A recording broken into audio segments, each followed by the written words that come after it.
ఇగో నువ్వులా ఈ వీడియో చూసుడుతోటే నాకైతే పొట్టు పొట్టుగా నవ్వు రావట్టే. ఎందుకంటే ఇక గీడెవడో కానీ ట్రోల్స్ చేసిట్లా కూడా ఒక హద్దు బద్దు లేకుండా ఇక గింతగానం ట్రోల్స్ చేస్తాడు. ఇక మరి గీడు ట్రోల్స్ చేసింది ఎవరినో తెలుసా? ఇక మన తెలంగాణ రాష్ట్ర ముఖ్యమంత్రి ఏకంగా రేవంత్ రెడ్డి సార్ మిన్నే గింతగానం ట్రోల్స్ చేసిండు.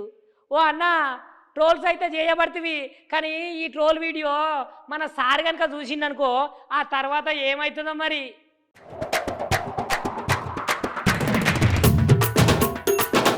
ఈ ముచ్చట చూసుతోటే నాకైతే నవ్వాక ఫోటో సెక్కులు అవుతుంది అనుకోరాదుల్లా. ఎందుకంటే ఈ ముచ్చట గట్లున్నది మరి. ట్రోల్స్ చేసే ట్రోల్స్ రాయిలకు అద్దుబద్దు లేకుండా పోతుందిల్లా. వాళ్ళకి జనాలు తెలుస్తలేరు, సినిమా సెలబ్రిటీలు తెలుస్తారు, ముఖ్యమంత్రులు తెలుస్తలేరు, మంత్రులు తెలుస్తలేరు. ట్రోల్స్ల మీద ట్రోల్స్ల మొత్తం మోగిస్తున్నారు అనుకోరాదుర్లి. నేను మీకు ఇప్పుడు ఈ ముచ్చట ఎందుకు చెప్తున్నానంటే, ఒక పెద్ద మనిషి పొద్దువక బయట కుర్చీలో కూర్చొని తంబాకు దవడకేసుకుంటా నెత్తి మీద సైకిల్ గిర్రని పెట్టుకుని తిప్పుకుంటుంటే ఆ ట్రోల్స్ చేసేటోళ్ళు ఏమంటున్నారు ఎరికేనా?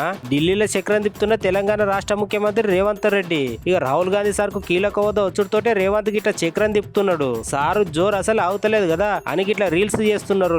పాపం ఈ ట్రోలింగ్ ముచ్చట సీఎం రేవంత్ రెడ్డి సార్ కు తెలిస్తే మనసులో పడుతుందిన్నుల్లా అని ఈ వీడియో చూసిన జనాలు అందరూ అనుకుంటున్నారట.